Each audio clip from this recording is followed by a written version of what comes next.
Em 1953, no Brasil, era lançada a primeira graduação em psicologia. E de lá para cá muita coisa evoluiu. Se assim como eu, você se formou em psicologia, você sabe que, pelo menos na minha época, não era muito falado sobre psicologia como ciência, da mesma forma que já começa a ser falado hoje em dia e cada vez mais vem sendo. E por que isso é importante? E também por que é importante não só pensar em psicologia como ciência, mas também psicologia relacionada à área do conhecimento, das emoções e a importância também de pensar nisso como ciência. Vamos entender um pouco mais? Olha, tem muitos teóricos da psicologia. Alguns vão defender uma visão mais científica da psicologia, enquanto outros vão defender uma visão, seja mais holística, ou seja, olhando mais para as emoções, para o lado subjetivo da psicologia. Quanto mais eu olhar para o lado subjetivo, menos ou mais desafiador tende a ir para um lado mais científico-metodológico. Por quê? Porque quanto mais científico é um processo, mais eu tenho que padronizar aquele processo para encontrar as estatísticas relacionadas, colocando as pessoas, de certa forma, como padrão. Isso tem a sua importância, tem o seu valor e nós vamos entender isso de forma mais profunda nesse vídeo. Primeiro, o que é o pensamento científico e por que ele é muito importante? Vamos lá.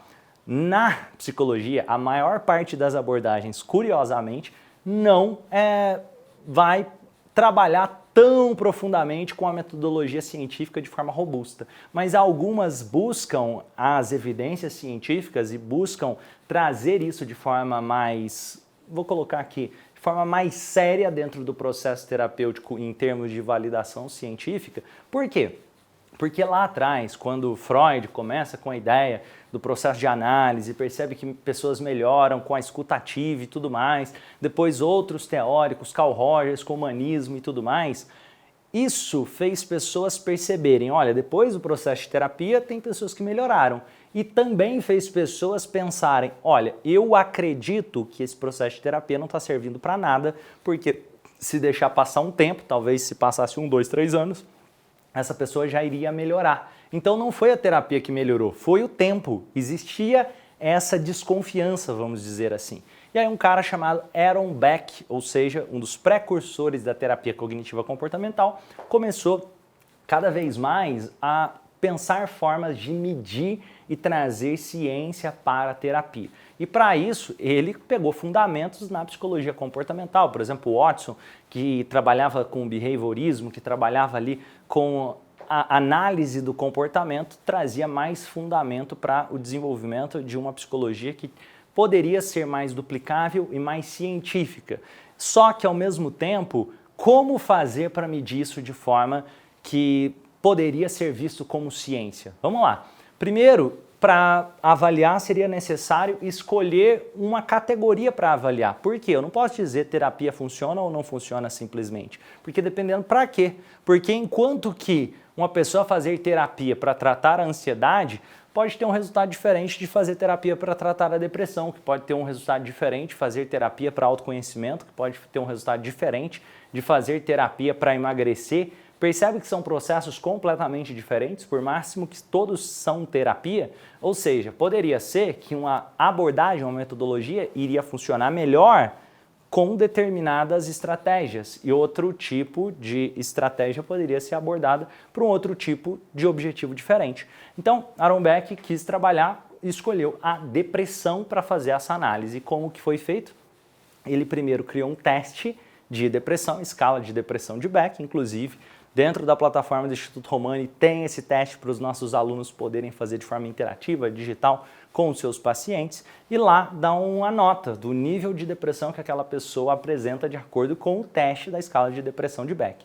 E o que acontece? A partir daquelas pessoas que deram notas dizendo, olha, essa pessoa tem indícios de estar com depressão, uma depressão leve, profunda, severa e diferentes níveis de depressão, aí sim vamos fazer terapia e vamos comparar a pessoa que fez terapia e a pessoa que não fez terapia para ver os diferentes níveis de evolução. E, incrivelmente, o que acontece? As pessoas que passam por terapia têm uma evolução, e nesse caso do Aaron Beck, a terapia cognitiva comportamental, uma evolução muito mais rápida na evolução do tratamento da depressão, se comparado com aquelas pessoas que não fizeram terapia. E aí vem uma questão, eu quero explicar para você algo relacionado ao pensamento científico e os erros comuns das pessoas que têm o pensamento não científico. Primeiro, erros comuns. Quando uma pessoa vai avaliar um tipo de intervenção, ela pensa, se funcionou para mim, então funciona. Isso está provado. Cientificamente isso tem validade. E não, isso é importante entender. Se funcionou para uma pessoa, isso não é chamado de ciência, isso é chamado de experiência anedótica. Então não pode ser, isso não é argumento, dizer, olha, isso daqui está validado porque funciona. Não, eu tenho que, para validar, eu tenho que ter números, ou seja, com quantas pessoas eu segui aquele método e deu aproximadamente o mesmo resultado. E mais importante, eu tenho que ter outras pessoas diferentes fazendo o mesmo experimento e trazendo o mesmo resultado. Eu vou te explicar isso melhor. Ou seja, se eu pego, vamos colocar uma coisa para explicar de forma fácil, se eu pego e coloco álcool no fogo, o que vai acontecer com o fogo? Ele vai ficar maior, ali naquele momento ele vai ficar mais forte. Se eu fizer isso, ou se outra pessoa fizer isso, em diferentes casos, o resultado vai ser mais ou menos o mesmo todas as vezes. Isso é o pensamento científico.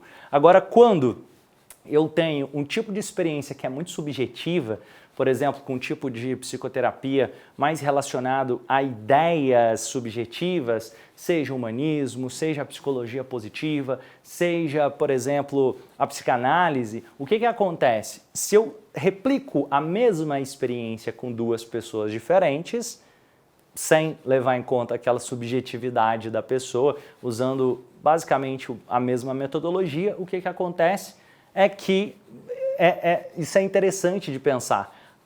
A terapia, ela vai ser diferente para pessoas diferentes quando não tem um método científico por trás. E aí vem a ideia, inclusive Carl Rogers já disse isso, Carl Rogers é um dos grandes precursores da psicologia humanista, que na mentalidade dele, na visão dele, a pesquisa científica na psicoterapia não fazia tanto sentido de ser continuada da forma que as pessoas vinham buscando continuar para a visão da psicologia humanista, isso nas palavras de Carl Rogers. Agora, curiosamente, não é que ele não veja valor na ciência, é porque ele vê valor na subjetividade, no indivíduo, no ser humano, de olhar para cada ser humano como sendo único. Enquanto que em abordagens que buscam uma visão mais científica, é necessário que aquilo seja cada vez mais duplicado, seguindo a mesma metodologia, para pessoas diferentes para dar mais ou menos o mesmo resultado. E ainda assim é possível fazer críticas mesmo a esse tipo de intervenção. Como? Vou dar até um exemplo. Existem essas críticas feitas. Quando o Aaron Beck foi lá e fez, nossa, então agora está provado que a terapia funciona, porque as pessoas que fizeram terapia tiveram mais resultado do que aquelas pessoas no tratamento da depressão, do que aquelas pessoas que não fizeram terapia. Só que, curiosamente, para ser validado, vamos pensar numa pesquisa com medicamentos, o que tem que ser feito? Tem que colocar o elemento placebo no meio. O que é o elemento placebo? A mesma coisa uma pesquisa com medicamento. Então imagina que uma pessoa tem dor de cabeça, eu quero provar que o meu medicamento para dor de cabeça funciona. Então eu vou dar um medicamento para dor de cabeça e outro grupo não recebe e vamos ver quem melhora. O que acontece?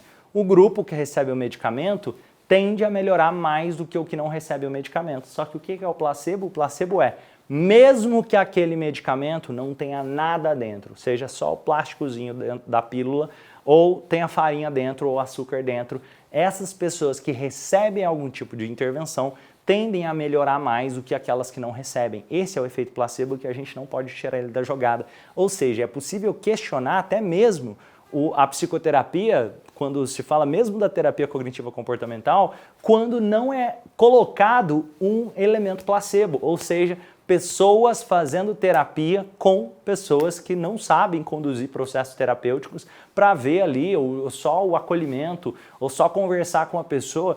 qual o nível de impacto que tem na melhora daquela pessoa, porque talvez não sejam as técnicas da terapia cognitiva comportamental que melhoraram a depressão, e sim a atenção de um indivíduo para outro indivíduo. Percebe que tem vários fatores que podem ter causado essa melhora, além das técnicas da terapia cognitiva comportamental, e aí a gente começa a fazer uma ciência cada vez mais levada a sério. E Romani, vamos lá, quais são as principais falácias que comumente são usadas? Uma delas eu falei aqui, é acreditar que porque algo funcionou, aquilo é científico. E isso também pode ser confundido, mesmo que aquele algo funcionou, é atribuir ao que você acredita que fez funcionar. Isso também é um pensamento errado quando se quer fazer uma ciência levada a sério. Lembra do que eu falei aqui da análise? Percebe isso. Na terapia cognitiva comportamental, se eu não coloco o efeito placebo e outras variáveis para a pesquisa, ainda assim, o que pode estar fazendo a terapia funcionar não necessariamente são as técnicas da terapia cognitiva comportamental. Talvez seja só a parte comportamental da intervenção, talvez só a parte mais cognitiva da intervenção, o que realmente funciona. Inclusive, tem um exemplo de cirurgia placebo no joelho. E o mais incrível, para poder fazer uma pesquisa que tinha basicamente que raspar ou limpar dentro dos ossos no joelho em um tipo de cirurgia específica, o que aconteceu? Eles começaram a separar em grupos. Um grupo só raspava, outro grupo só limpava e outro grupo não fazia nada. Tinha o efeito placebo da cirurgia. E nesse caso específico, lógico que tem cirurgias que não vão ser placebo, mas nesse caso eu estou citando aqui porque descobriu que o placebo tinha o mesmo efeito, inclusive em alguns casos cirúrgicos. Isso parece maluquice, mas nesse caso específico, em alguns tipos de cirurgias específicas para joelho, isso aconteceu. Ou seja, então não era nem o limpar, nem o raspar, mas era a experiência da cirurgia, a expectativa de melhora, tudo isso pode gerar melhora para o paciente. Em alguns casos, inclusive, isso se igualar ao nível de intervenção. E aí, isso é muito importante de se levar em consideração, porque senão a pessoa pode falar, olha, eu encontrei o método que está validado, e aí a pessoa cria uma teoria e de repente aquela teoria dela está completamente maluca, baseada nas ideias dela. Só que, porque ela, vamos imaginar, do joelho aqui, vamos imaginar que a pessoa acreditou que é porque ela limpava. E aí isso que fazia. Aí ela começa a publicar artigo e mostrar o jeito de limpar o joelho e mostrando um monte de coisas que não tem nenhum fundamento. O que estava fazendo funcionar nesse caso seria o placebo. Ou, vamos dar um outro exemplo aqui, a pessoa chega, eu gosto desse exemplo aqui, vamos imaginar a gravidade. Se eu pego esse copo aqui e se eu solto o copo, o que acontece? O copo vai cair. Consequentemente, se o copo vai cair, o que eu tenho que entender? Se o copo cai, é porque existe a gravidade, ele cai para o chão. Em mais ou menos uma velocidade 9,8 metros por segundo, só que porque eu entendo que existe a gravidade. Isso já está provado cientificamente. Mas vamos supor que não estivesse provado cientificamente, eu fosse maluco e eu quisesse provar uma teoria de que existe fadas invisíveis ou espíritos invisíveis que puxam todos os objetos para baixo a uma velocidade de mais ou menos 9,8 metros por segundo. O que acontece? Olha que incrível isso, pessoal. Eu poderia escrever um livro, eu poderia publicar um artigo e estar teoricamente validado, porque de fato as coisas estão caindo para baixo. E aí, quando eu solto, seja o copo, seja meu relógio, seja qualquer coisa, eu vou estar vendo aquilo acontecer. Eu vou estar comprovando a minha teoria das fadas invisíveis ou dos espíritos, mas não é pelo que eu acredito que é. Estão entendendo o poder disso? Por isso, para fazer uma boa pesquisa científica, é essencial colocar o efeito placebo em jogo. Então, eu teria que, para poder validar que são as fadas, eu teria que pensar formas de ambientes ou coisas que as fadas não pudessem estar, ou de alguma forma validar para ver se a fada está ali ou se o espírito está ali, porque se eu não tiver uma forma de validar, pode ser 1 milhão de outras coisas diferentes daquilo que a teoria inicial poderia estar trazendo. Percebe? No processo terapêutico pode ser o acolhimento da pessoa que fez o outro melhorar, pode ser as estratégias comportamentais, somente sem o restante, pode ser só as questões que fizeram ele pensar e refletir sobre a vida, que fizeram ele melhorar. Então tem vários fatores. Pode ser a conversa sobre o ambiente, a mudança de ambiente. Pode ser o fato da pessoa ter que ir até um local, pode ser o fato da pessoa estar fazendo atendimento e ela se cobrar melhorar. Então tem vários elementos e fatores que podem estar influenciando na melhora de um indivíduo. E isso é importante considerar em qualquer tipo de análise e pesquisa científica. E aí é importante também entender. Vamos lá, outros tipos de falácias comuns. E essas são muito comumente usadas, principalmente em alguns tipos de terapias holísticas, de dizer essa prática é milenar. Isso é uma falácia de que isso é ciência porque é milenar, ou de que isso tem algum tipo de autoridade por ser milenar. Ser milenar não tem nada a ver com ciência.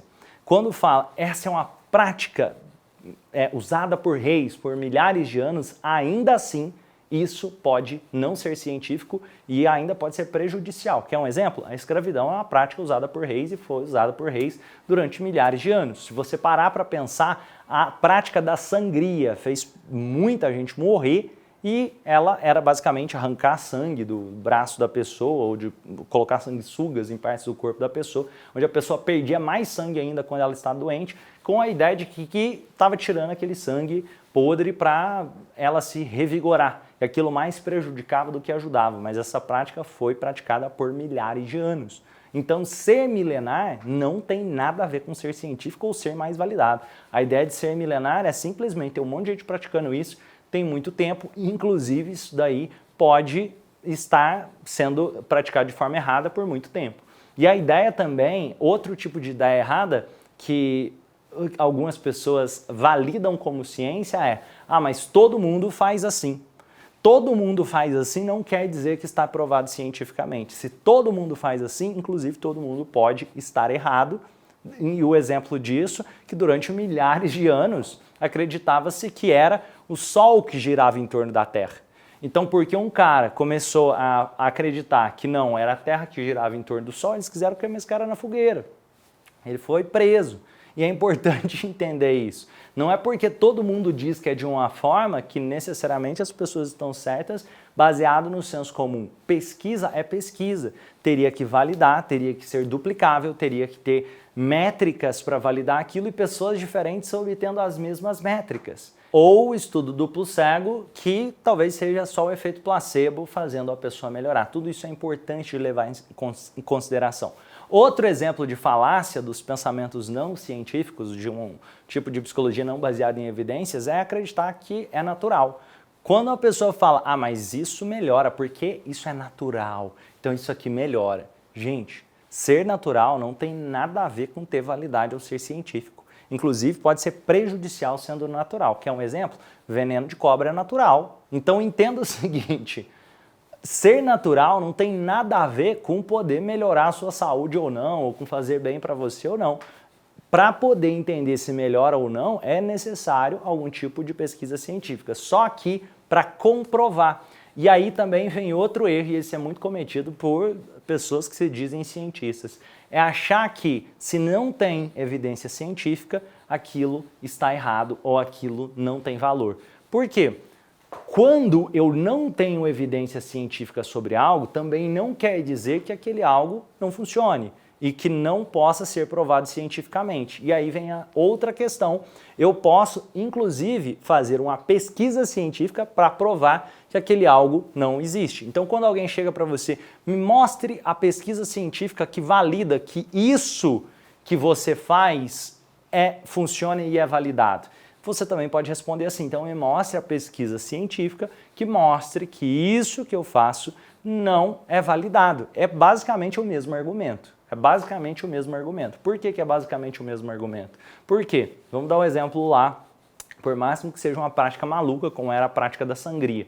Lógico, estava errado. Só que, se não tem pesquisa científica que prova que estava errada, já pensou se estivesse certo?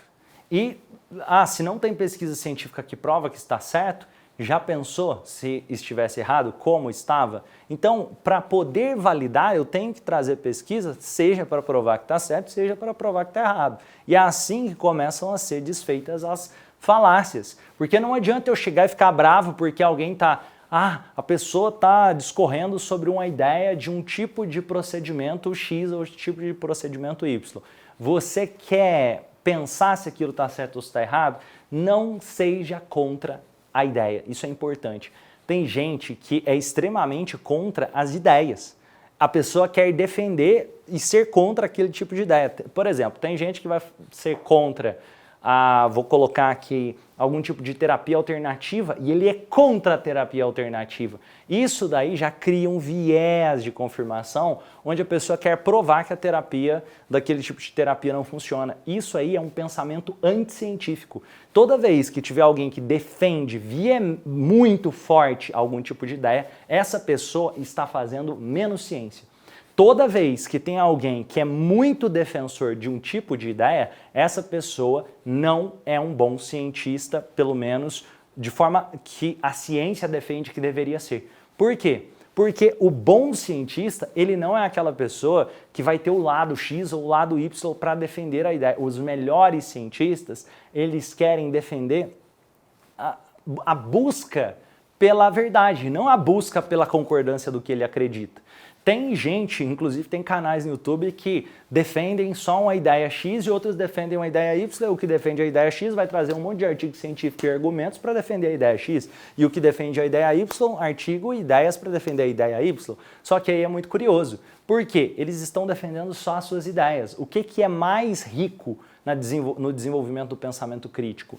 Não é defender só a sua ideia, é defender a ciência. Isso significa não necessariamente fazer argumentos contra, por exemplo, o fulano XPTO que desenvolveu essa ideia aqui, ele era uma pessoa que, sei lá, ele tinha algum tipo de problema de cabeça, ou ele era violento. Gente, falar do fulano que desenvolveu, isso não é um argumento científico, é como se fosse para colocar aqui. Será que a terapia cognitiva comportamental funciona? E aí eu começasse a falar que o Aaron Beck, ele brigou com a esposa dele. Isso não tem nada a ver com analisar a abordagem que ele fazia. Para analisar a abordagem que ele fazia, eu tenho que ver o método de intervenção terapêutica, excluir todas as ideias e crenças pessoais do Aaron Beck e pensar no método que ele passou que deve ser seguido. E aí eu não tenho que atacar a pessoa, eu tenho que olhar para a ideia, eu tenho que criticar a ideia de forma íntegra, de forma não torcendo para aquela ideia ser falsa, mas sim trazendo maturidade para a ideia. Lembra do que eu falei aqui em relação à terapia cognitivo comportamental, que é uma abordagem que inclusive eu gosto, que aí chega e, peraí, provou que a terapia cognitivo comportamental funciona porque pessoas melhoraram mais a depressão depois da terapia cognitivo comportamental do que sem fazer terapia. Só que, cara, e se não for a terapia cognitivo comportamental, ou se for somente uma das partes da intervenção terapêutica que deram mais esse resultado e tem um monte de partes ali dentro da intervenção terapêutica que estão só enchendo linguiça. Estão entendendo que isso é importante de se considerar para desenvolver um pensamento crítico? Inclusive, foi assim que se baseou o nascimento de uma abordagem da psicologia que eu acredito e defendo, que é a neopsicologia. O que ela conta? Ela é viva. Ela não é, eu vou defender a psicanálise, ou defender a terapia cognitiva comportamental ou o humanismo. Não. Eu vou, primeiro, olhar para o ser humano entendendo 4 áreas da vida do ser humano. Eu tenho que entender o ambiente que ele se encontra e levar isso em consideração, a parte genética, biológica daquele indivíduo, porque não dá para desconsiderar isso. Toda a questão que uma pessoa está vivendo tem também relação com a parte genética, com a alimentação, com o sono daquela pessoa e não dá para desconsiderar isso. E muitas vezes isso é desconsiderado na maior parte dos tipos de abordagens terapêuticas. A neopsicologia vem para desconstruir isso. E aí outro tipo de coisa é levar em consideração a parte emocional e a parte racional. A parte emocional é os sentimentos, as emoções, tudo aquilo que a pessoa já viveu, a história que a pessoa conta sobre a própria história. E a parte racional é desenvolver habilidade, desenvolver competência, desenvolver recursos para aquela pessoa ser um ser humano que tem condições melhores. Isso é o que eu acredito, isso é a neopsicologia. E a neopsicologia busca sempre se fundamentar em ciência, sempre se fundamentar em coisas que a ciência vai trazendo, não só da área da psicologia, mas em relação à vida. Por exemplo, desde fazer análise em pesquisas relacionadas a neurociência, estudos sobre dopamina, estudos sobre, olha que interessante, quando se percebe sobre como motivar uma pessoa, tudo isso pode ser levado para a psicoterapia, estudos sobre resiliência, tudo isso pode ser levado para a psicoterapia, sem isolar e falar assim, não, mas vai ser só abordagem X ou abordagem Y. Eu gosto de acreditar em uma psicologia viva, eu gosto de acreditar em você poder ser um livre pensador e assim nasce, porque senão você sempre vai ficar limitado, assim nasce a neopsicologia, porque senão, sabe o que vai acontecer? Daqui a pouco a inteligência artificial vai estar fazendo terapia melhor do que seres humanos, porque vai ser tão padronizado que aí vai achar, não, mas é isso que aqui está provado cientificamente. Tem coisas, e a maior parte das coisas que a ciência ainda não desenvolveu e que funcionam. Isso aqui é um exemplo, muito antes da gravidade ter sido provada cientificamente, já existia a gravidade. Então, não ter uma evidência também não é uma evidência que não existe uma. Isso é importante entender e, óbvio, é importante levar a ciência e considerar a ciência como uma forma de evolução e busca constante, sem achar eu tenho a resposta, eu sei tudo. Aquele tipo de pessoa, quando você vê um youtuber mostrando e defendendo uma coisa de como isso aqui é a verdade, isso aqui está sempre certo, ou aquilo ali, isso é um pensamento contrário ao pensamento científico. Quando alguém defende com unhas e dentes a X método aqui é furada, não sei o que e tal, e ele é um defensor dessa causa, cuidado. Ele está basicamente se cegando para buscar formas de poder validar que talvez aquilo possa funcionar. Da mesma forma, alguém que defende que a X ali, o Y ali, possa ser a coisa que vai curar todas as coisas, essa pessoa vai estar se cegando para não ver o pensamento crítico e não desenvolver um pensamento mais científico, para de fato entender o que disso aqui tem relação com o tratamento em si, ou que talvez seja só uma plausibilidade da pessoa mudar que fez ela se transformar. Por exemplo, a forma que eu vejo o processo terapêutico, muitas vezes fazendo uma intervenção, aí tem uma pessoa que descobre que na infância essa pessoa sofreu algum tipo de trauma na barriga da mãe, e aí ela vai e perdoa o tio que bateu na barriga da mãe, e aquilo faz com que ela hoje se sinta livre e desbloqueia aquele transtorno de ansiedade que ela estava sentindo. Algumas pessoas vão se tratar assim. E aí, como pode ser olhado? Algumas pessoas vão dizer, não, a pessoa foi lá, isso foi necessário e tal. Outras pessoas podem olhar e falar, não, foi só uma plausibilidade da pessoa mudar. Se a história tivesse sido outra, completamente diferente, aquilo foi basicamente uma forma placebo de contar uma história para ela mesma, de que fez agora ela acreditar que ela pode ter uma vida melhor e assim ela decidiu ter uma vida melhor. Então é importante trazer esses tipos de discussão para desenvolver cada vez mais uma psicologia levada a sério. Se você gosta desses assuntos, se psicologia te interessa e você quiser fazer parte de uma comunidade robusta, com vários cursos, formações, software, para você tanto poder ser encontrado na internet, promover melhores atendimentos para os pacientes e aprender uma psicologia levada a sério, seja para a sua vida, seja para você trabalhar nessa área se você gostar, basta clicar aqui na descrição desse vídeo ou vou deixar fixado no primeiro comentário para conhecer a nossa plataforma de neopsicologia, a plataforma do Instituto Romani, que dá acesso a dezenas de formações nessa área. E vamos junto fazer desse mundo um lugar melhor, fazendo as pessoas melhores. Se inscreve aqui no canal, gasta um segundo e até o próximo vídeo, vamos junto fazer desse mundo um lugar melhor.